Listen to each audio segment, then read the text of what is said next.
The wind here has a memory. Before it touches the skin, it has traveled thousands of miles across the restless, heaving expanse of the Atlantic, gathering the scent of deep salt and cold, uncharted depths. It funnels through the narrow gap between two continents, a place ancients called the Pillars of Hercules, where the great ocean meets the calm, turquoise embrace of the Mediterranean Sea. Even today, if you stand on the high cliffs of the southern tip of Europe, you can feel the weight of that air. It is heavy with moisture, carrying the invisible dust of Africa and the salt spray of a sea that has witnessed the passage of countless civilizations. The water below is a churning tapestry of dark indigo and frothy white, a volatile meeting place of currents that pull and push with the strength of the tides. There is a stillness in the distance, a deceptive calm where the silhouette of the opposing coast rises like a sleeping giant from the mist. This is the threshold of worlds. For centuries, this narrow strip of water was not a barrier, but a bridge, a liquid road travelled by Phoenician traders, Roman galleys, and Vandals seeking new lands. The sun here sets with a particular brilliance, casting long, melancholic shadows that stretch across the waves, turning the whitecaps into fleeing ghosts of light. It is a place of endings and beginnings, where the known world onset stopped, and the great mystery of the ocean began. In the year 711, the air was filled with Thesum salt, the same rhythmic crashing of waves against the limestone cliffs. But the silence thawing over the Iberian Peninsula was about to be broken by a new sound, a sound that would weave a melody of culture, science, and beauty that would echo for 800 years. Welcome to the unseen archives, where the forgotten stories of history are brought to life in a calm, immersive narrative. Drift along with us as we weave the threads of the past into a tapestry of sound and vision. Whether you are here to learn, to relax, or to fall into a deep, restorative sleep, let the modern world fade away. Close your eyes, breathe deeply, and let us step back into the river of time together. To understand the world that was about to be born, we must first walk through the world that was fading. Imagine the landscape of Iberia in the early 8th century. It is a land of rugged, undeniable beauty, scorched by a relentless sun and cooled by the mountain winds. The skeleton of the Roman Empire still lies draped across the hills and valleys, visible but weary, great stone aqueducts, their arches marching like stone giants across the dry plains, still carry water to dusty towns, though the masonry is chipped and covered in creeping ivy. The roads, straight as arrows and paved with enduring determination, cut through forests of cocoa canvassed, silvery groves of olive trees. These trees are ancient, their trunks twisted into gnarled shapes by centuries of wind, their leaves shivering in the heat, flashing silver and green like ripples on a pond. The earth here is red and thirsty. It cracks under the summer heat, waiting for the brief, violent storms of autumn.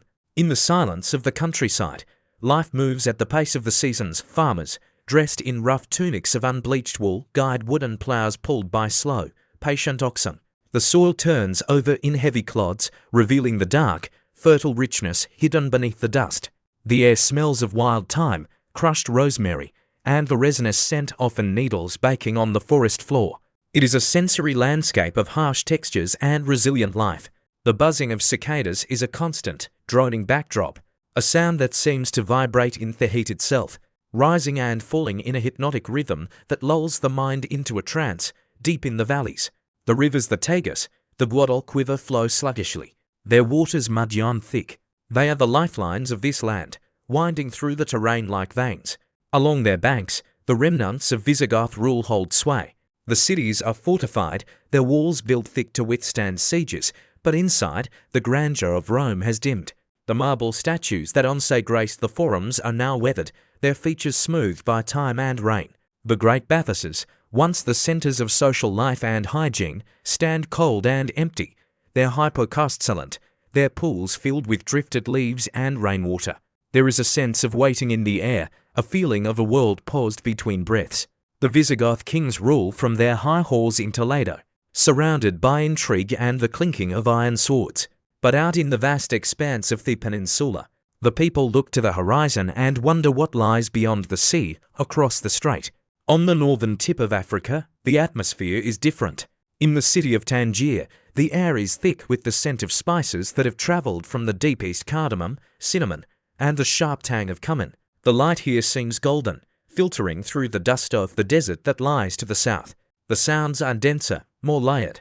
The call to prayer rise from the minarets, weaving through the noise of the markets where merchants haggle over bolts of silk and baskets of dates. Here, the energy is not of fading glory, but of rising momentum. The armies of the Umayyad Caliphate have swept across North Africa, bringing with them a new faith, a new language, and a hunger for the horizon. But let us not focus on the armies yet. Let us focus on the water that separates these two worlds. It is a narrow strip, barely 9 miles wide at its tightest point. On a clear day, you can see the houses on the other side, tiny white specks against the green and brown of the hills. For the people of Tangier, Iberia is not a myth. It is a neighbor, a constant presence on the skyline, a blue shadow that promises cooler wines and greener lands. The water between is treacherous, known for sudden fogs that roll in like walls of white wool, obscuring the sun and confusing the most experienced sailors. The currents are strong, pulling ships eastward, always eastward, into the heart of the Mediterranean. Imagine standing on the deck of a small wooden vessel in the harbour of Tangier. The wood under your feet is rough-hewn cedar, smelling of pitch and tar. The boat rocks gently, a cradle motion that soothes the nerves. Around you, the preparations are not frantic, but deliberate. Men airloading crates of supplies, dried figs, leather skins filled with fresh water, sacks of hard grain. There is the clatter of weapons, yes, but also the rustle of parchment. For this is a civilization that values the written word as much as the drawn sword. The sails above are furled, heavy canvas stained by the elements, waiting for the command to unfurl and catch the westerly breeze. The leader of this expedition is Tariq ibn Ziyad. History will paint him as a conqueror, a man of war, but in this moment, standing at the prow of his ship, let us imagine him as an explorer. He is a Berber, a man of the mountains of North Africa, accustomed to the high, thin air and the rugged terrain. He looks across the water not with anger, but with curiosity. His eyes, narrowed against the glare of the sun on the water, trace the line of the opposite coast. He sees the great rock that will one day bear his name, Jabal Tariq, Gibraltar rising sheer and grey from the sea. It looks like a sentinel, a guardian of the gates. He wonders what trees grow in its shadow, what birds nest in its crevices, what springs bubble up from its roots. The sun begins to dip lower, turning the sky into a bruised purple and deep orange. The water reflects these colours, transforming from blue to a shimmering, liquid copper. The command is given in a low voice, passed down the line of ships. Oars dip into the water with a unified splash, breaking the surface tension. The sound is rhythmic: splash, creak, pull, splash, creak, pull. It is a hypnotic heartbeat that drives the fleet forward. They move out of the harbour, leaving the safety of the African coast behind.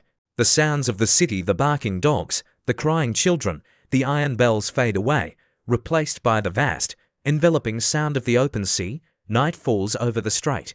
The sky above is a dome of infinite black, scattered with stars so bright they seem to hum with energy. The Milky Way is a smear of diamond dust, a river of light that mirrors the dark water below.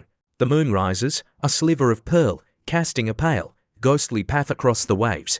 In the darkness, the men on the ships are silent.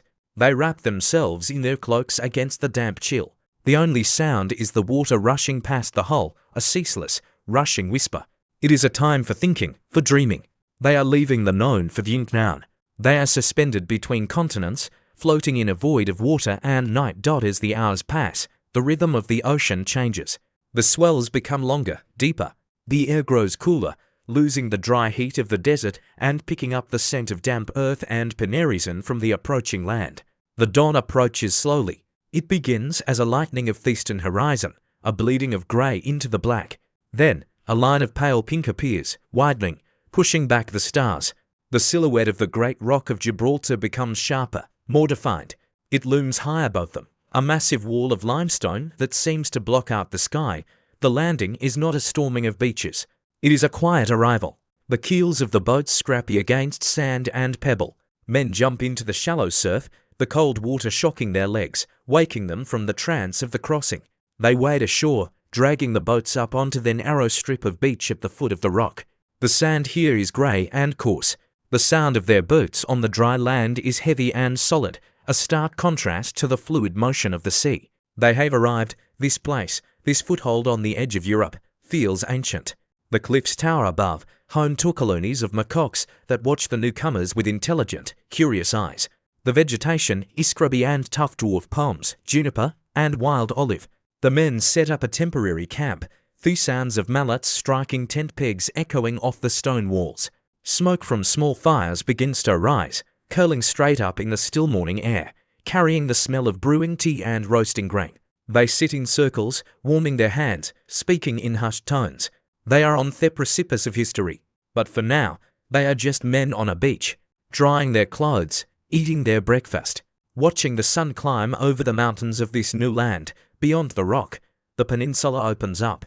It is a land of diverse climates and landscapes, a patchwork quilt of environments waiting to be stitched together. To the north, the snow-capped peaks of the Sierra Nevada gleam white against the blue sky, a promise of water that will one day feed the fountains of Granada. To the west, the endless rolling hills of the Algarve, covered in cork trees. To the east, the dry, salt-crusted plains of Murcia. It is a land that has been asleep, unaway, dreaming of its past glory under Rome. It is a land waiting for a gardener. The Visigoths, the current rulers, are far away. Their kingdom is fractured, riven by civil war and succession crises. They are like an old oak tree that has rotted from the inside. It still stands tall, but a strong wind is all that is needed to bring it down. But the wind that has arrived is not a destructive gale. It is a warm breeze, carrying seeds from the east. These seeds are not just physical seeds of plants, though they bring those too: lemons, oranges, pomegranates, cotton, but seeds of knowledge. They bring the lost texts of Aristotle and Plato translated into Arabic. They bring the knowledge of irrigation, of how to coax water from the reluctant earth and make the desert bloom.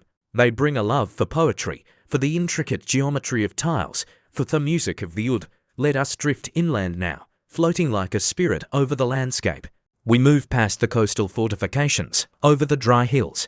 We see a shepherd tending his flock of gaunt sheep. He leans on his staff, watching a hawk circle in the thermal currents high above. The silence here is profound. There is no sound of industry, no roar of machines. Only the bleating of sheep, the wind in the dry grass, and the distant tolling of a bell from a small, stone chapel. The light ishash, bleaching the colour from the stones. The shadows are pools of ink. It is a stark, beautiful, lonely world. As we move further north, towards the city of Cordoba, the landscape changes slightly. The Guadalquivir River widens, its banks lined with reeds and willow trees. The Romans built a bridge here, a magnificent structure of 16 arches that spans the water. It is old now, its stones when smoothed by centuries of cart wheels and sandals. But it still stands, strong and defiant. The city it leads to is quiet. The streets are narrow and winding, providing shade from the sun. The houses are simple, built of stone and brick, turning inward away from the street, centre Darren's small, private courtyards. This architectural silence is about to be filled with the sound of fountains.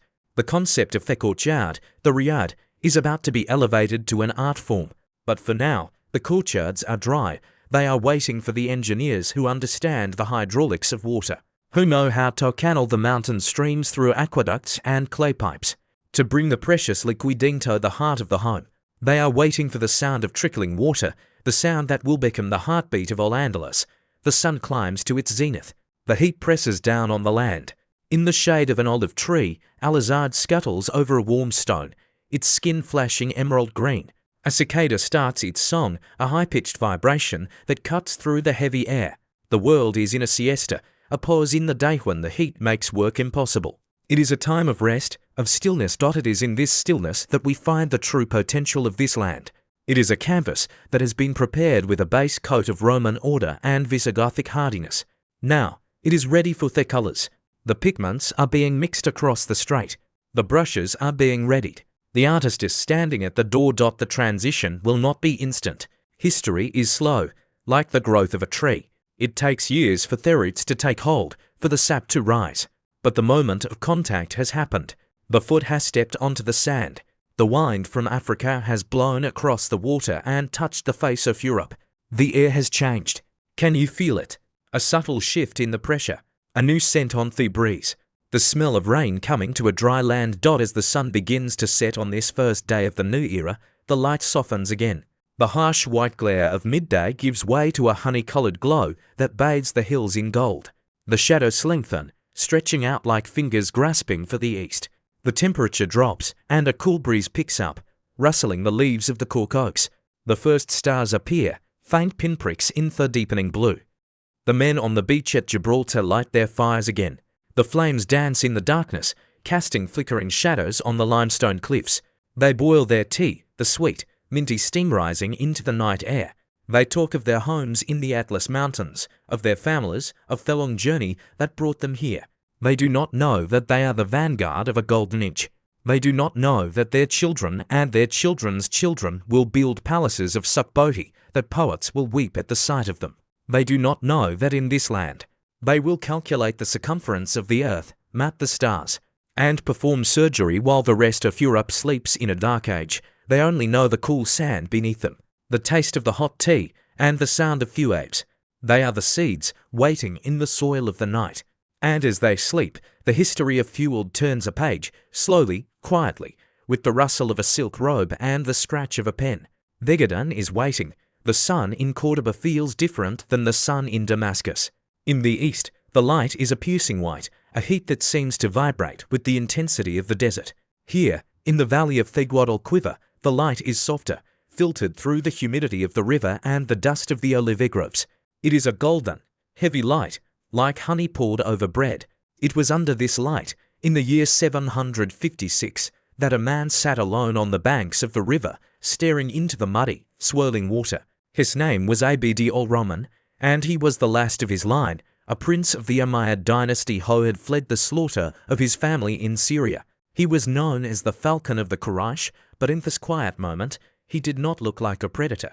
He looked like a man trying to plant his feet in shifting sand. He wore the simple robes of a traveller, the hem stained with the red dust of the road. His hands, once accustomed to the smooth parchment of royal decrees and the cool silk of courtly life, were now calloused from the reins of a horse and the hilt of a sword. He sat in the shade of a wild poplar tree, the leaves rustling above him like the whispering of ghosts.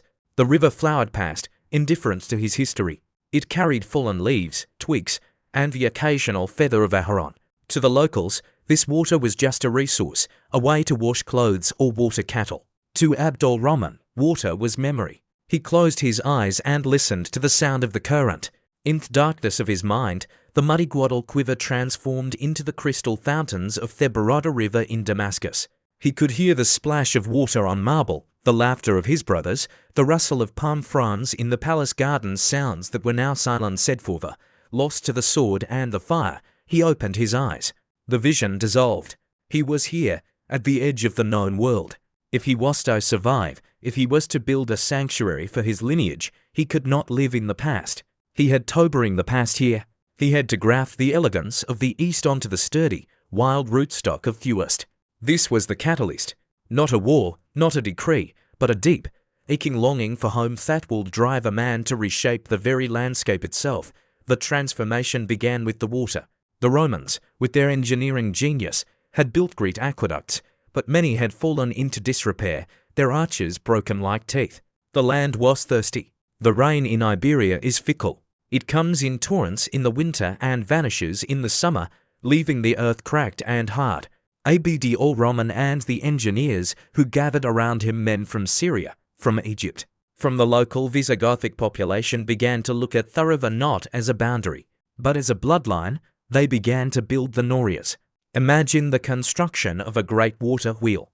It starts with yew wood. Massive trunks of cedar and oak are hauled to the riverbank. The air is filled with the scent of sawdust, a sharp, clean smell that cuts through the humid river air. Carpenters, their brows slick with sweat, work with adzes and chisels, shaping the wood into curved paddles and sturdy spokes. There is a rhythm to their work, a percussion of wood on wood, metal on wood. Thud, thud, scrape. Thud, thud, scrape. They join the pieces not with iron nails that would rust in the water, but with intricate joinery, pegs of hard olive wood driven into tight holes. When the wheel is finished, it is a giant, standing 30 feet high. Raising it is a feat of collective will. Ropes are thrown over the high branches of trees. Men haul and heave, their muscles straining, their feet slipping in the mud. Slowly, with a groan of timber that sounds like a living beast waking up, the wheel rises. It is lowered into the stone channels cut into the riverbank. The current catches the paddles. There is a moment of hesitation, a shudder, and then movement. The wheel begins to turn, creak, splash, creak, splash. It is a slow, mournful, steady sound. The wooden buckets attached to the rim dip into the river, fill with water, rise up towards the sky, and tip their contents into the aqueduct above. The water glitters in the sun as it falls, a silver chain linking the river to the land. This sound, the groaning of the Noria, becomes the heartbeat of the countryside. It never stops. Day and night, it lifts the river, defying gravity, carrying life to dry fields above. With the water came the change in the earth. The dry, red dust of the plains, once only good for wheat and olives, was suddenly introduced to a constant, regulated moisture. The water flowed through narrow channels, the acequias, which were dug by hand, winding through the fields like lines on a palm. The soil drank it in, turning dark and rich. And into this prepared earth, the newcomers placed strange seeds and saplings brought from the far ends of the Mediterranean. Imagine the planting of the first pomegranate tree. The sapling is small, fragile, its roots wrapped in wet burlap. A gardener, perhaps a local man learning the new ways, kneels in the mud. He digs a hole, crumbling the soil with his fingers to ensure it is fine and loose. He places the tree gently, covering the roots, patting the earth down with a tenderness usually reserved for children. He knows that he may not eat the fruit of this tree, but his children will. He waters it from the sequoia, the water pooling around the thin trunk before sinking deep. Soon, the landscape began to blush with new colors. The deep, glossy green of the orange tree, the delicate pink blossoms of the almond, the vibrant yellow of the lemon. The air, once smelling only of dust and dry grass, began to carry new perfumes. In the spring, the scent of orange blossoms azahar became so thick it felt like a physical weight, a sweet, intoxicating fog that drifted through the open windows of the city. It was the smell of civilization, of nature tamed and courted into beauty, but the most poignant planting was not a crop for food, but a tree for the soul. History tells us that Abd al-Rahman, in his solitude, ordered the planting of a single date palm in the garden of his palace in Cordoba. The date palm is a creature of the desert, a symbol of the East. It does not belong in the wetter, cooler climate of Europe. Yet, he insisted. Imagine the prince standing before this young tree. It is the only one of its kind in all of Spain. He sees himself in it. He writes a poem, the words falling from his lips like dry leaves. A palm tree stands in the middle of Rusofa, born in the west, far from the land of palms.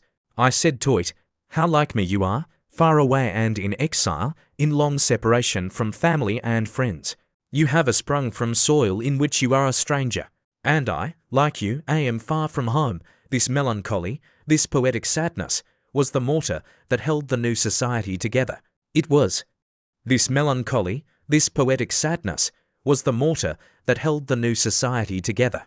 It was not a conquest of brute force, but a conquest of emotion and culture. The people of Spain, the Visigoths, the Hispano-Romans, the Jews watched this transformation. They saw the water flowing. They tasted the sweet flesh of the new fruits. They heard the poetry. And slowly, their barriers began to erode. In the city of Cordoba, the walls of the buildings began to change. The heavy, blocky stone of the Visigoths, built for defense and durability, began to be adorned with something lighter. The horseshoe arch, a shape that curves inward at the bottom, narrowing before it widens, began to appear. It is a shape that suggests an embrace, a keyhole looking into something hidden.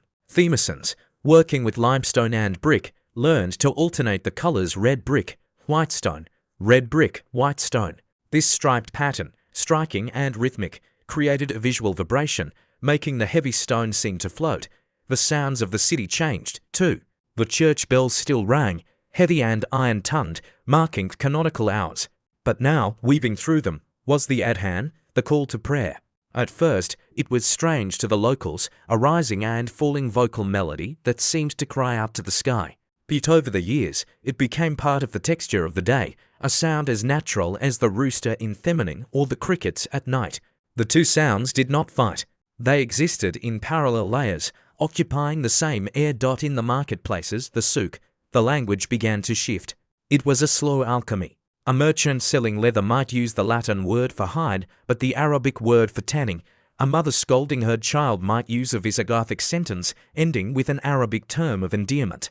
A new dialect was forming, a bridge of words known as Mozarabic. The market stalls were piled high with goods that reflected this mixture. There were heavy wool cloaks next to sheer silks from the Levant. There were crucifixes carved from ivory next to lamps inscribed with verses from the Qur'an. The catalyst was not just in the grand gestures, but in the quiet intimacy of daily life. It was in the introduction of glass. Before, people drank from pottery or metal, opaque vessels that hid the liquid within. The artisans from the east brought the secret of blowing glass, taking a gather of molten sand, glowing orange like a trapped sun, and breathing into it, expanding it into a delicate, transparent bubble. Now, a man could hold a goblet and see the wine or water inside, catching the light. It changed the way people looked at the world. It introduced a fragility, a clarity, a focus on light and transparency that would come to define Andalusian aesthetics. And let us not forget the paper. Parchment, made from animal skin, was expensive, heavy, and rare. It was for kings and bishops. But from the east came the knowledge of making paper from flax and rags. It was a messy, smelly process, soaking the rags in vats, beating them into a pulp, spreading the slurry onto wire mesh frames to dry. The smell of wet pulp hung over certain quarters of the city. But the result was a revolution. Suddenly, writing surface was cheap. A thought didn't need to be eternal to be written down. A recipe, a love letter, a calculation, a sketch, these could now be captured.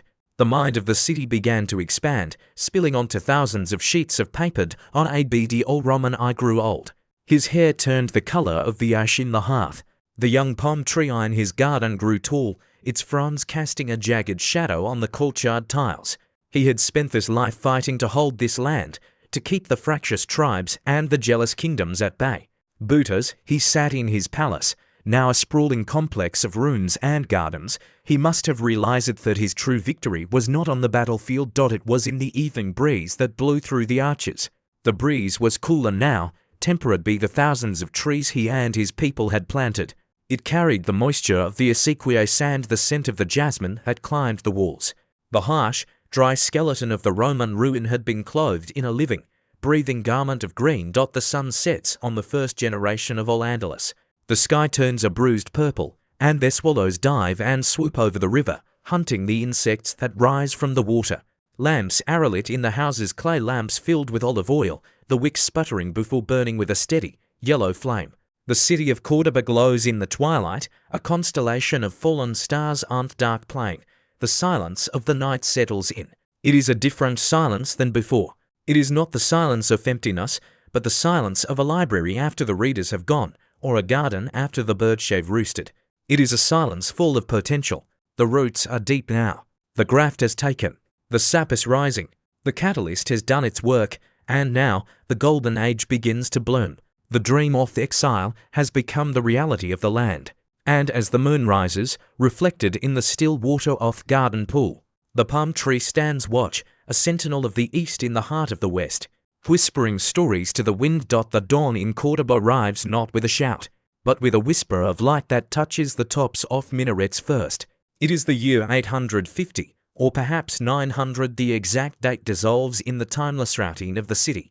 The sky transitions from the deep, velvety charcoal of night to a pale, translucent violet.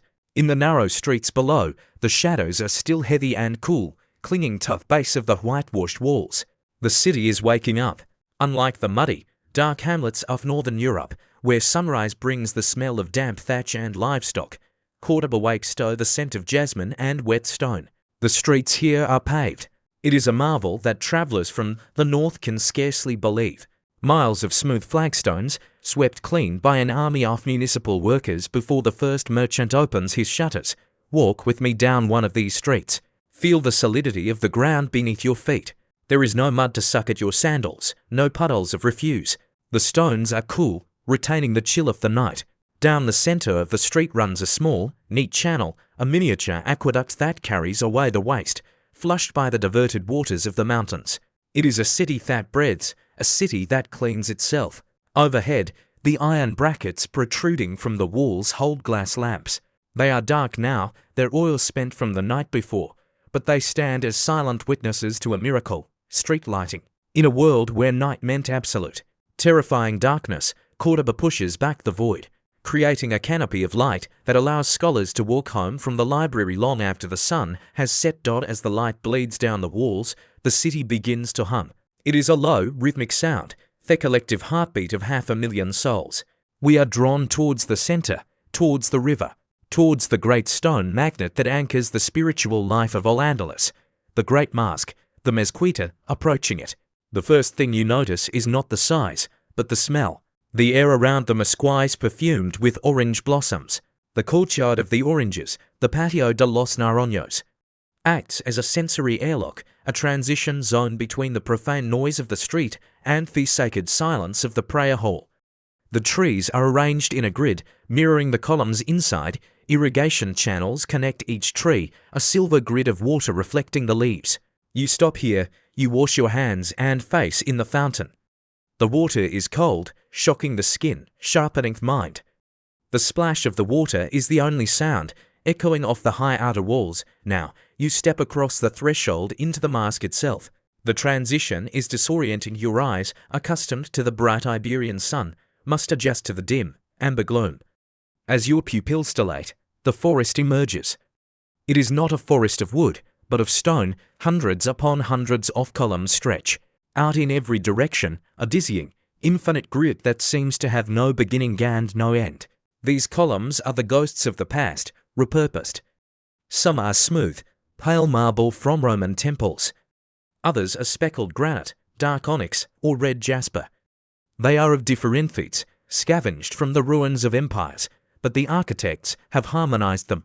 They sit in varying bases, buried or raised, to align perfectly at the top. And from these tops spring the arches. The arches, they are not simple. They are double-tiered, a stroke of engineering genius to raise the ceiling without losing stability. The lower arch is a horseshoe, the upper a semicircle. They are striped red brick and white stone, red and white, red and white. The pattern repeats endlessly, creating a visual vibration that makes the heavy stone seem to shimmer, to float. It looks like a canopy of palm fronds, a petrified oasis frozen in time. The air inside is cool and still. It carries the scent of old incense, burnt aloe wood, and the wax of thousands of candles. The floor is covered in woven mats of esparto grass and carpets from Persia, softening the sound of footsteps. You can hear the murmur of prayer, a low drone that weaves through the forest of stone. But you also hear other sounds, the whisper of debate, the rustle of pages, for this is not just a place of worship. It is a place of learning. In the corners, under the flickering light of hanging lamps, circles of students sit around bearded masters, discussing law, grammar, and the nature of the divine. The mosque is the living room of the city. We leave the cool sanctuary and step back into the glare of the day. The heat is rising. It is to retreat to another sanctuary, one of the body rather than the soul. The hammam, the bathhouse. In northern Europe, bathing is a rare, suspicious occurrence, often feared as a weakening of the body. Here, it is a ritual, a social necessity, a cornerstone of civilization. There are hundreds of bathhouses in Cordoba, identifiable by the star-shaped vents in their domed roofs that let out steam. You enter through a heavy wooden door into the changing room. The noise of the city vanishes, replaced by the sound of dripping water and the echo of voices bouncing off wet tile. You undress, leaving your dusty clothes in a niche. You wrap a simple white cloth around your waist and step into the first room, the cold room. The air is crisp. You linger only a moment before moving to the warm room, the tepidarium. This is the heart of the bath. The air is warm and moist, relaxing the muscles. The light filters through the star-shaped glass in the dome above, casting beams of colored light blue, amber, green that dance in the steam. The walls are lined with geometric tiles, a kaleidoscope of order and beauty. Men sit on marble benches, scrubbing their skin with rough mitts, washing away the grit of the streets. Conversations float in the mist, deals are struck, gossip is exchanged, poetry is recited.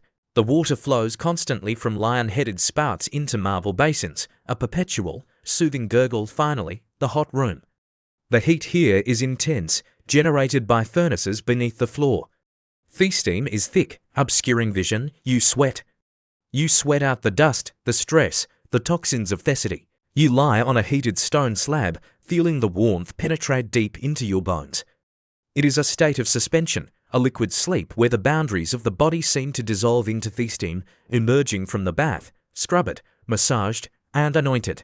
With oils of jasmine and rose, the citizen of Cordoba is ready for the evening. And the evening belongs to Ziryob. Ziryob is not a king nor a general.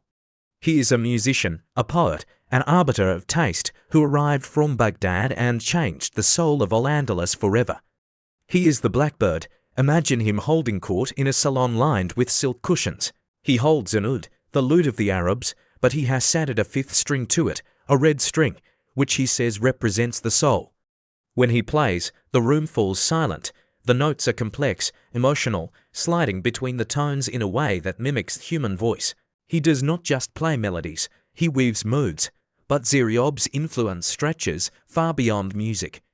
He looks at the heavy, chaotic way the people eat all the food piled on the table at once and shakes his head. He introduces the concept of courses. First, the soup, warm and savory to prepare the stomach. Then, the main dish of meat or fish, finally, the sweet dessert. It is a rhythm of dining, a civilized progression. He looks at the heavy gold and silver goblets that obscure the wine and replaces them with crystal. Look, Hesses, drink the light, he dictates the fashion. Why wear heavy wool in the summer, he asks. He teaches the Corto wear white linen in the heat, light and airy, and to layer dark silks and furs in the winter. He introduces toothpaste to sweeten the breath and deodorants to sweeten the body. He brings vegetable asparagus, a strange, spindly green stalk, and teaches the cooks how to steam it until it is tender. Under his tutelage, the rough edges of the frontier society are polished smooth. Life becomes an art form. To eat, to dress, to speak, to listen, everything is done with intention, with elegance. The clash of civilizations here is not a clash of swords, but a blending of ingredients in a pot. The olive oil of Rome mixes with the spices of the East. The Visigothic stew is served in a crystal bowl. As night fully descends, the scholars return to their work. In a small room overlooking a garden, Ammon sits at a desk. His name is unknown to us, just one of thousands of copyists. The room is quiet, save for the chirping of crickets outside. He dips a reed pen into an inkwell. The ink is black, made from soot and gum arabic, thick and permanent. He pulls a sheet of paper towards him, that miraculous, smooth paper. He is copying a translation of Dioscorides, an ancient Greek text on botany and medicine. The original Greek was lost to the West, but it survived in the East, was translated into Arabic, and has now arrived in Cordoba. The copyist writes in a fluid, cursive script. The letters loop and flow, connecting to one another like a river. He draws a diagram of a plant, detailing the root structure, the leaf shape. He is not just copying shapes, he is preserving knowledge. He trim the nib of his pen with a small knife. The sound is a sharp snick in the silence. He works late into the night. He knows that tomorrow, this book will go to the library, to join hundreds of thousands of others. He does not know that in 500 years, a monk from Paris or Oxford will travel here, desperate to find this very book. To relearn what was forgotten, he only knows the scratch of the pen, the smell of the ink, and the satisfaction of the page filling with words. The city outside settles into a deep slumber. The street lamps flicker and burn low. The water in the fountains continues to splash, a lullaby that never ends. The watchmen walk the walls, looking out over the dark plains, but there are no armies approaching tonight. There is only the wind, rustling the palm trees, carrying the scent of the orange blossoms up to the stars. The culture is approaching its zenith. The roots have taken hold, the trunk has grown thick and strong, and the branches are spreading wide. But the fruit, the true, sweet fruit of this civilization, is yet to fully ripen. That belongs to the caliphs. That belongs to the golden age of mind. For now, we rest in the comfort of the bath, the beauty of the song, and the safety of paved, lit streets. We rest in the knowledge that we are in the center of the world, the ornament of the age. The silence of the library of Al-Hakam is heavier than the silence of the desert. It is a denser Tiban, not of emptiness, but of presence. Imagine standing in the center of a hall so vast that the ceiling is lost in the shadows above. You are surrounded by the scent of curing leather, of drying ink, of papyrus dust, and the faint, sweet smell of cedar wood shelves. This is not merely a room. It is a city of paper. In the year 961, while the kings of the north are likely illiterate, signing their names with a crude X, the Caliph al-Hakam sits in Cordoba, surrounded by 400 house and volumes. Run your hand along the spine of a book on the nearest shelf. The leather is dyed a deep, royal crimson, embossed with gold leaf that catches the flickering light of the oil lamps. The binding is tight, the craftsmanship impeccable. This particular volume travelled from Baghdad, carried in a saddlebag across burning sands, guarded by men who would sooner lose their lives than this collection of words. It is a commentary on Aristotle, or perhaps a treatise on astronomy from India. The specific topic matters less than the sheer, overwhelming fact of its existence. In this room, the wisdom of the world has been gathered, catalogued, and given a home. The Caliph himself is often found here. He is a man of quiet intensity, his eyes tired from reading the candlelight, his fingers stained with ink. He does not prowl the battlefield like a lion. He prowls catalogue like a hungry ghost.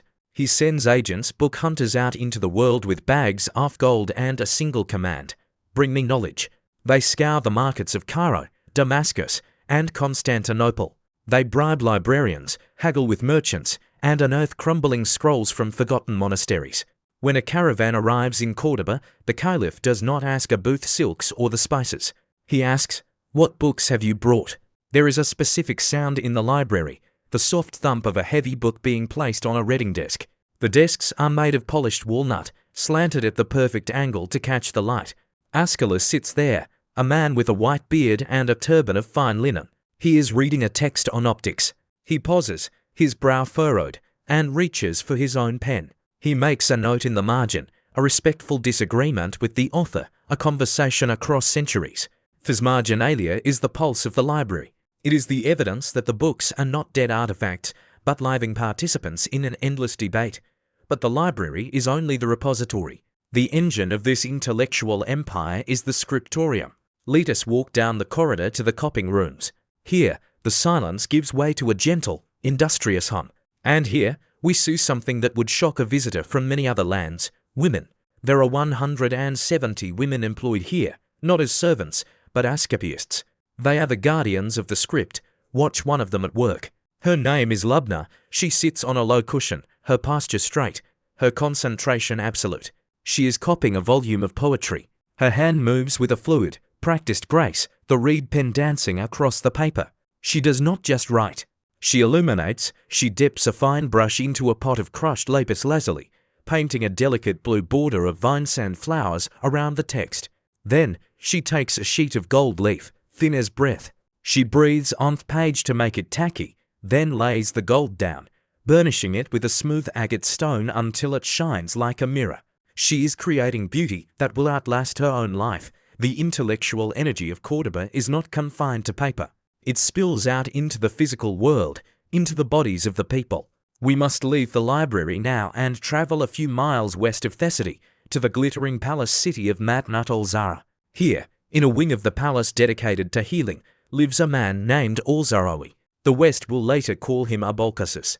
He is the father of surgery, and his workshop is a place of quiet revolution. The room is clean, obsessively so. The floors are washed with vinegar and rosewater. The light here is bright, streaming in through large windows to illuminate the tables. Al-Zahrawi stands over a display of instruments. They are terrifying and beautiful scalpels, bone saws, forceps, cautery irons. But they are not crude tools of torture. They are refined, designed by Al-Zahrawi himself, forged from the finest steel. He picks one up, a small, curved hook. He tests Thebalance in his hand. He is writing a book, Al-Tasrif, an encyclopedia of medicine that will be used in Europe for 500 years. Today, he is treating a patient with a deep wound. In the past, or in other lands, such a wound might be sewn with silk that harbours rot, or left to fester. But Al-Zahrawi has observed nature. He has watched a monkey eating the strings of a musical instrument made from sheep intestinate. He noticed that the body digests the material. So, he has spun the intestine into a fine thread, catgut. He works with steady, gentle hands. He cleans the wound with alcohol, a substance distilled by the chemists of Cordoba. He threads the needle with the catgut. He stitches the flesh. He knows that he will not need to cut these stitches out later. They will dissolve, absorbed by the body as it heals. It is a mercy. It is a miracle of observation. The patient watches him, fear melting into trust. The surgeon does not chance spales. He trusts in anatomy and technique. He finishes, wipes his hands, and turns back to his manuscript to draw a diagram of the procedure. This spirit of inquiry extends beyond the Muslims. We must walk now into the garden of Hasdai Shaprat. He is a Jew, the Nasi prince of his community, and the right-hand man to the Caliph. In Al-Andalus, the wall between faiths is not a fortress. It is a garden fence, easily spoken over. Hasdai is a physician, a diplomat, and a patron of the arts. His garden is a sanctuary of botany. He walks along a gravel path, the stones crunching softly under his sandals. He is accompanied by a monk from Byzantium named Nicholas. They are speaking in Greek, a language Hasdai learned just so he could translate a gift from the Byzantine Emperor, a magnificent, illustrated copy of Dioscorides de Materia Medica. The book had arrived months ago, a treasure of ancient knowledge. But the plant names were in Greek dialects unknown to the Arabs, so the Caliph called Hasdai. Now, the Jewish scholar and the Christian monk walk together, stopping to examine a living plant in the garden, perhaps a mandrake or a poppy. Nicholas points to the leaves, speaking the Greek name. Hasdai nods, his mind racing to find the Arabic equivalent, or the Latin, or the Hebrew. They are solving a puzzle. They are unlocking a text that will save lives. There is no animosity here, only the shared pursuit of truth. They sit on a marble bench, the great green book open between them. The monk points to an illustration of a root. In Constantinople, we use this forpen, he says. Hasdai translates, his pen scratching on a separate sheet. Here, he replies, we have used it for sleep, but the dosage is tricky. They debate, they compare, they learn. This is conventional coexistence. It is not a utopia. There are tensions, there are laws that separate them. But in the garden of knowledge, the hierarchy dissolves. There is only the plant, the almond, and the cure. The sun moves across the sky, casting long shadows over the garden. The air is filled with the buzzing of bees, nature's own alchemists, turning nectar into honey. Hasdai watches them. He thinks about the translation he is overseeing. He realizes that they are like these bees, gathering nectar from every flower, Greek, Indian, Persian, Roman, and turning it into the honey of Andalusian culture. It is a sweet, golden substance, rich and preserving. Let us pan out from the garden, rising above the walls of the palace. We see the city of Cordoba stretching out, a sea of tiled roofs and white walls. We see the smoke rising from the kins of the potters who are discovering how to make lusterware, ceramics that shine with a metallic, iridescent glaze. We see the astronomers on the roofs, setting up their astrolabes as the first stars appear. The astrolabe, let us focus on this object for a moment. It is a model of the universe that you can hold in your hand. Brass plates, intricately engraved with the positions of the stars, stacked and rotatable. A man stands on a rooftop, holding the instrument up to his eye. He aligns the sight with the North Star. He turns the dial. He is calculating the time, the latitude, the direction of Mecca. He is locating himself in the cosmos. He is not afraid of the vastness of the sky. He measures it. He names the stars, Aldebaran, Altair, Betelgeuse, Rigel. These names will travel north, crossing the Pyrenees, entering the language of English, French, and German, where they will remain forever. A celestial legacy of this time and place. But the night deepens. The city does not go dark. The oil lamps are lit again, the stars of the earth mirroring the stars of the sky. In the scriptorium, Lubna finishes her page. She blows gently on the gold leaf to remove a speck of dust. She closes the book. In the clinic, Al-Zarawi washes his instruments and lays them out on a velvet cloth for the morning. In the palace, Al-Hakam finally extinguishes his candle. His eyes heavy but his spirit full. There is a sense of fullness in this era, a rightness. It feels as though civilization has reached a plateau of perfection. The water flows, the crops grow, the books are written, the bodies airy-healed. It is a moment of balance, a suspended breath. But history is a wheel, and the wheel must turn. In the shadows of this brilliance, other forces are stirring. To the north, the Christian kingdoms are coalescing, hungry and hardened by Thekuld. To the south, in the deserts of Africa, a new, more fundamentalist wind is gathering, one that views the luxuries and philosophical musings of Cordoba with suspicion. And within Thepales itself, the seeds of decay are always hidden in the fruit of success. The Caliph is old. He has no air of age. The intellectual paradise he has built is fragile, held together by his will and the respect he commands. When he is gone, the library will remain, but will the wisdom? The paper is durable, but is the tolerance? We linger here in the candlelight for one last moment, cherishing the quiet scratching of the pens, the smell of the books, the gentle splash of the fountains. We are in the golden hour of the golden age. The sun is setting and their colours are at their most vibrant, their most heartbreakingly beautiful. Just before the dark, drift now. Let the image of the library fade. Let the sound of the water wheel slow down in your mind.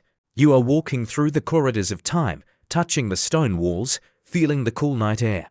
The knowledge is safe for now. The story is written. The stars are named. Sleep in the comfort of this achievement. Rest in the garden of the mind. The sun has reached its zenith. In the arc of history, as in the arc of the day, there is a moment when the shadows are shortest, the light is brightest, and the world seems to hold its breath in a state of suspended perfection. In Al-Andalus, this moment is made of stone and gold. It is the 10th century, and the emirate has become a caliphate. No longer content to be a distant fragment of the Islamic world, Cordoba has declared itself the center, the spiritual and political axis of the earth. To manifest this claim, to prove it to the sky and the soil, the Caliph Abd al-Rahman III decides to build not just a palace, but a city. He calls it Madinat al-Zahra, the shining city, the city of the flower. It sits on the gentle slopes of the Sierra Morena, a few miles west of Cordoba, facing the fertile valley of the Guadalquivir. It is a stage set for the theatre of power, carved into the side of the mountain in 3 descending terraces. To understand the sheer, overwhelming magnitude of this place, you must not look at it from a distance. You must walk the road that leads to its gates. Imagine you are a traveller, perhaps an ambassador from the cold, grey courts of the German Emperor.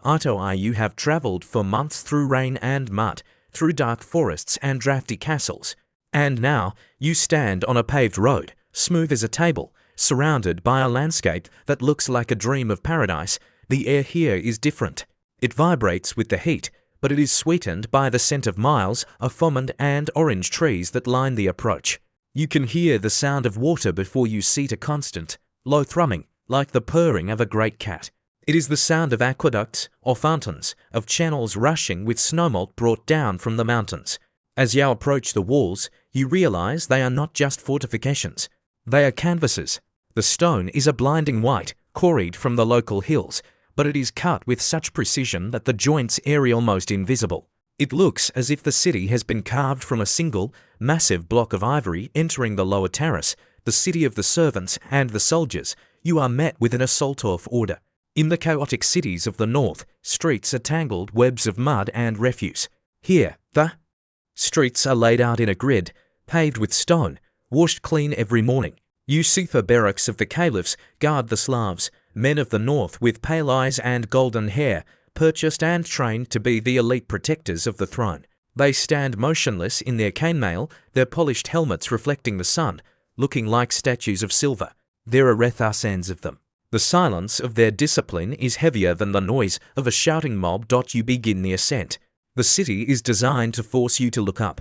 As you climb to the middle terrace, the gardens unfold. These are not the wild, enclosed forests of the north. These are gardens of geometry. The bushes are trimmed into perfect spheres and cubes. The flower beds are laid out in intricate knots and stars, mirroring the tile patterns on the walls. Nature here has been tamed, educated, and brought to court. You walk past aviaries made of gold wire, where birds from Africa and India flash like living jewels. Parrots of emerald green, finches of ruby red, their calls mix with the sound of the fountains, creating a surreal, musical atmosphere. And then, there is the zoo. A gasp escapes your throat. In a large, sunken enclosure, lions from the Atlas Mountains pace across the sand. Their coats are the color of the desert, their monays thick and dark. They stop and watch you with heavy, golden eyes. To a man from the north, a lioness a mythical beast, a creature of heraldry and scripture. To see one breathing, smelling of musk and raw meat, lying in a garden in Spain, is to understand the reach of the Caliph. He commands not just men, but the beasts of the earth. He commands the south, the desert, the wild. You continue to climb. The air grows cooler, the architecture more refined. You are entering Pillars, the domain of the spirit and the crown. The stone changes from simple limestone marble, white marble from Estremos, pink marble from Cabra, streaked with purple and blood-red veins. The columns here are delicate, slender as reed stalks, yet they support heavy arcs of intricate fretwork. The walls are covered in ataric, arabesque carvings of vines and leaves so deep and complex that the stone seems to be soft. Like molded clay or lace, you are led toward the reception hall. The Salon Rico, the doors are massive, plated in bronzed gold, carved with verses from the Quran that praise God and the Caliph.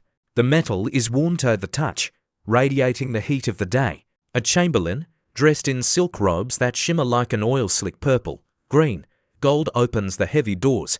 The light inside blinds you for a moment. The hall is open to the garden on one side, allowing the breeze to flow through. The ceiling is a masterpiece of cedar wood, carved and painted with gold stars, mimicking the heavens. But it is the walls that capture your gaze. They are panelled in marble and gold, but high up, near the ceiling, they are pierced with windows of coloured glass crimson, azure, amber. The sun strikes these windows and paints the floor in pools of liquid colour. You step onto the floor. It feels strange beneath your boots. You look down and realise you are not walking on stone, but on a carpet, a single, immense carpet woven in the workshops of Cordoba, so thick and soft that your feet sink into it. The pattern is a garden, a mirror of the real garden outside, so that it is difficult to tell where the weaving ends and the flowers begin. You are walking on a meadow of wool and silk. At the far end of the hall sits the Caliph. He is seated on a raised divan, surrounded by cushions. He is dressed in white, pure, blinding white. In a world of dyed fabrics, where colour is wealth, the absence of colour is the ultimate status. He wears no jewellery, only a single large ring. He sits motionless, a statue of flesh and blood. He does not speak. He does not need to. The silence in the room is absolute. It is a silence that presses against your ears, a silence made of 1,000 held breaths, but the true marvel, the detail that will haunt your dreams for the rest of your life, is in the centre of the room. In front of the Caliph's seat is a large, shallow basin of polished marble. It appears to be empty, or perhaps filled with a strange, heavy water. As you approach, a servant subtly rocks the basin. The liquid inside moves.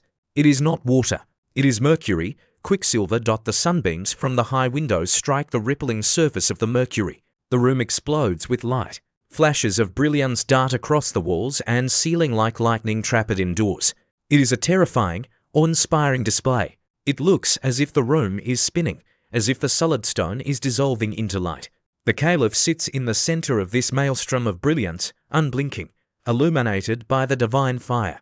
To the observer, he appears to be floating, a being of flight rather than earth. It is theatre, yes, but it is theatre of the highest order. It is a message. I hold the light. I command the sun. I am the shadow of God on earth. The audience is short. You are dismissed with a gesture. You back away, unable to take your eyes off the shimmering pool, the golden ceiling, the man in white. You retreat through the layers of the city, down the marble steps, past the lions, past the soldiers, back to the dusty road. As you walk away, you turn back to look at the mountain.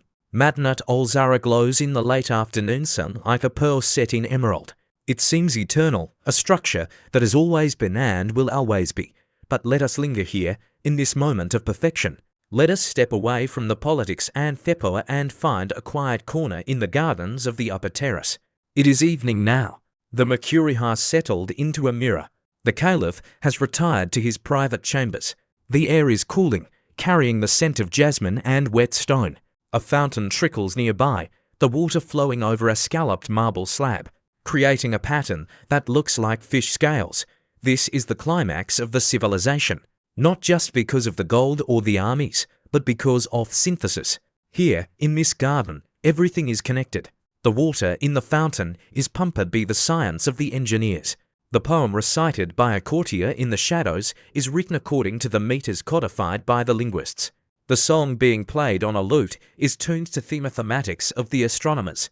The grapes on the silver platter are grown by the agriculture of Onal of the botanists. There is no separation between the sacred and the secular, between art and science, between nature and architecture. It is all one melodious, intricate system. The horseshoe arch does not just hold up the roof. It frames the view of the sky, reminding the viewer of the infinite. The geometric tile pattern is not just decoration. It is a meditation on the unity of the cosmos, a visual prayer that has no beginning and no end. The night falls over the shining city. The lamps are lit, turning the white walls into glowing lanterns against the black mountain. From the valley below, the farmers look up and see the lights. They tell their children that the stars have come down to rest on the hill. In the silence of night, the city feels invincible. It feels as though this golden age has achieved an escape velocity, that it has risen above the messy, bloody cycle of history. But history is patient. It waits in the cracks of the marble. It waits in the ambitions of the vizier who stand in the shadows of the caliph. It waits in the envy of the neighbours. The perfection of Madinat al-Zahra is its own fragility. It is a flower in full bloom, and the nature of a flower is that it cannot hold its petals forever. The very specific conditions that created this moment, the strong central ruler, the tolerance, the wealth, the isolation, are already beginning to shift. Listen closely to the sound of the wind in the cypress trees. Is there a different note tonight? A slightly colder edge to the breeze coming from the north. The lions in the pit are sleeping, but their breathing is heavy. The mercury in the basin is still, but it is a toxic substance, poisonous tough touch. The beauty is overwhelming, yes, but it is a beauty that demands absolute control, and control is the one thing that cannot be maintained forever. For now, though, we simply watch. We watch the moon rise over the white city. We watch the reflection of the arches in the dark pools. We feel the cool marble beneath our hands. We breathe in the perfume of a civilization at its absolute peak. It is the year 960 or 970, the world is dark, but here, on this hillside in Spain, the lamp is burning with a brilliance that hurts the eyes. It is the high noon of Al-Andalus. The shadow is directly underneath our feet, invisible, but it is there waiting. The wind has changed direction. For 300 years, it blew from the east, carrying the warmth of the desert and the scent of new beginnings. But now, in the early years of the 11th century, the wind blows from the north, cold and sharp, or it swirls in fitful gusts, unsure of its path. We return to the hill of Madinat al-Zahra, the shining city. The silence here is no longer the disciplined silence of the caliph's court. It is the heavy, thick silence of abandonment. The mercury basin is dry. The great cedar roof of the Salon Rico has fallen, its gold stars lying face down in the dust. The looters have come and gone, stripping the marble, the pearls, the silk, but nature, the patient gardener, has returned. A wild fig tree pushes its way through the cracked pavement of the reception hall, its roots twisting around the base of a broken column. Vines of ivy cascade down the white walls, green tears on a pale face. Swallows have built their nests in the intricate honeycomb of the arches, darting in and out of the shadows where viziers once whispered state secrets. The destruction was not an erasure, but a scattering. The great unified caliphate shattered like a crystal vase dropped on a stone floor. It broke into 2 pieces, the Taifa's small, independent kingdoms. Seville, Toledo, Granada, Zaragoza. Each shard of glass still held a reflection of the original brilliance. The poets, the astronomers, and the architects did not vanish. They packed their satchels, rolled up their scrolls, and travelled. They found new patrons in these smaller courts. The grand, monolithic sun of Cordoba had set, but in its place 1,000 stars appeared, twinkling in the twilight. Drift with me now to the city of Seville in the 11th century. The scale is smaller here, more intimate. The rulers, the Abadids, no, they cannot match the raw power of the old caliphs, so they compete with beauty. They build the Alcazar. It is not a monument to awe, but a monumento pleasure. Walk through the patio de los Doncellas. The air is still and warm. In the centre is a long, rectangular pool of water sunken into the earth. It is a mirror, perfectly flat, reflecting the intricate plasterwork of the arches. Here, the conversation is hushed.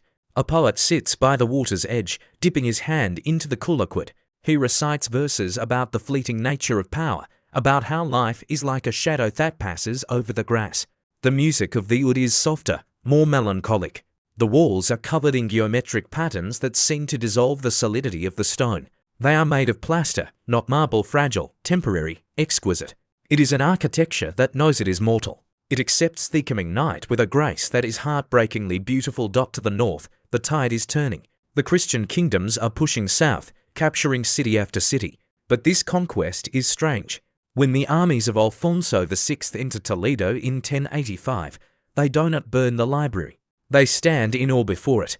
They realize that the treasure here is not gold, but the books. Enter the scriptorium of Toledo in the 12th century. It is a place of convergence. At a large oak table, two men sit side by side. One is a Mozarab, a Christian who grew up speaking Arabic. The other is a visiting scholar from the misty, rain-soaked lands of England or France. Between them lies a book, a translation of Ptolemy's Almagest, or perhaps the medical texts of Al-Zarawi. Listen to the sound of their work. The Mozarab reads the Arabic sentence aloud, translating a tinto, the vernacular Castilian. The visitor listens, translates the Castilian into Latin in his head, and writes it down. Scritch, scratch, scritch. It is the sound of a bridge being built. Through this slow, laborious friction of pens on parchment, the knowledge of the ancients, preserved and expanded by the Muslims, flows back into Europe. The Dark Ages are ending, illuminated by the lamps of Al-Andalus. The names of the stars, the formulas of algebra, the anatomy of Theia, they are all migrating north, carried in saddlebags, destined to spark the Renaissance. Centuries roll by like clouds over the Meseta. The territory of Al-Andalus shrinks. It retreats south, backed against the mountains and the sea. By the 13th century, only one ember remains burning. The Kingdom of Granada. The setting here is dramatic.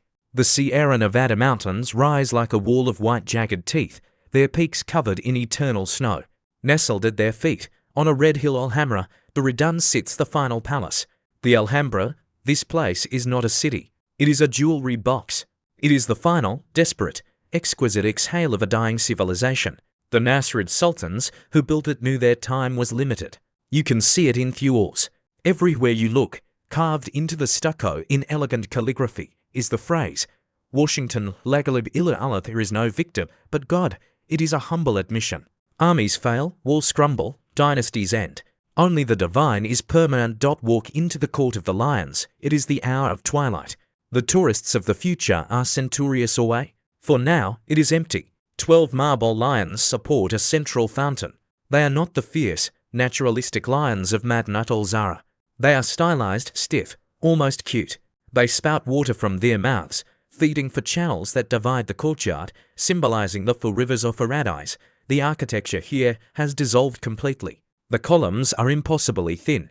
The archisaire draped with Meccano stalactite vaulting that looks like honeycomb or hanging lace. It is smeared to catch the light and break it into 1,000 shadows. It is meant to look like the cave where the prophet received the revelation, or like the underside of a heaven made of sugar and light. The water here does not rush. It flows with a gentle, glass-like smoothness. It travels through channels cut into the marble floor, cooling the air. You can hear the water moving under your feet, a hidden circulatory system. The sensory experience is hypnotic. The smell of myrtle, hedges, the sound of the trickle, the play of light on the tile mosaics. It is a place designed for dreaming, a fortress against the harsh reality of the world outside, but the world outside is persistent. It is 1492. The armies of Ferdinand and Isabella have surrounded the city. The siege has lasted for months. There is no food. The snow on the mountains mocks the hunger in the valley. The last sultan, Boabdil, looks out from the Tour della Villa. He sees the campfires of the Christians, a sea of lights in the darkness. He knows the end has come. The surrender is not a massacre. It is a ceremony of sorrow. On the 2nd day of January, the gates open. Boabdil rides out on a dark horse. He is dressed in black velvet. He carries the keisto, the Alhambra heavy, iron keys that have locked these gates for 250 years. He meets the Catholic monarchs by the river. He hands over the keys. He does not look them in the eye.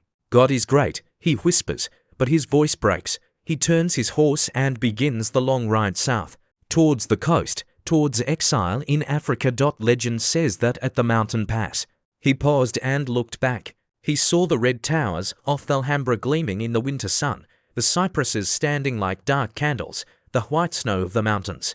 He began to weep. His mother, Aisha, riding beside him, said the words that have echoed through history.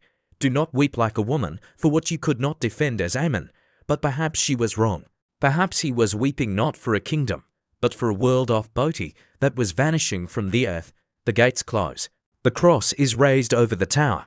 The call to prayer is silenced, replaced by thurringing of bells. The golden age is over, or is it? Stand in that same spot today, on the hill looking at the Alhambra. Close your eyes, listen. The water still flows in the channels. The orange trees in the courtyard still bear fruit, their scent filling the air every spring. The nightingale still sings in the Generalife gardens. The legacy of Al-Andalus did not disappear. It dissolved into the groundwater of the world. Pick up a guitar. That shape, that waist, that sound, hold it, is the grandchild of the oud of Ziob. Strum a chord. The Phrygian mode, the flamenco scale, it is the echo of the music played in the salons of Cordoba. Look at the language you speak. Say the word admiral, Amir al-Bihar, commander of the seas. Say algebra al-Jabba, the reunion of broken parts. Say saffron, sugar, cotton, coffee. These are not just words. They are artifacts, little seeds of history that we carry in our mouths every day. Look at the night sky. Betelgeuse, Rigel, Deneb, Altair. The astronomers of Cordoba are still there, guiding the ships and the dreamers, their names written in light across the firmament. The story of Al-Andalus is a story of a garden. A garden is not a permanent thing. It requires work, it requires water, it requires love. Eventually, the gardener dies, or the water runs dry, and feeds it returns. But the seeds produced in that garden are carried by the wind. They fall in distant lands in Italy, in France, in the Americas. They sprout in unexpected places. The garden does not die. It migrates. And now, the journey is done. The long river of time has carried us from the Straits of Gibraltar to peaks of Granada. The sun has finally set. The twilight has deepened into night. The air is cool and still.